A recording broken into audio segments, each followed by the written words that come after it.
যাচ্ছি। কি রে, ফোনে কথা শেষ হলো? এবার তো শ্বশুর বাড়ি চলেই যাবি, একটু আমাদেরকেও সময় দে। আরে মা, তোমরাও না কি যে বলো।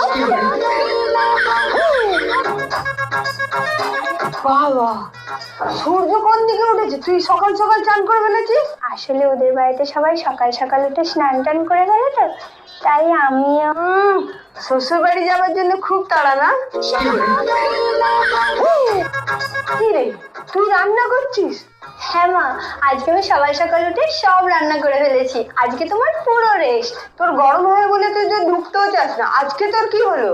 আসলে মা, ওরা বাড়ির খাবার খেতে একটু বেশি পছন্দ করে, তাই জন্য ভাবলাম আমি একটু রান্নাগুলো ভালো করে শিখেই নি। শ্বশুর বাড়ি যাবার খুব তাড়া দেখছি।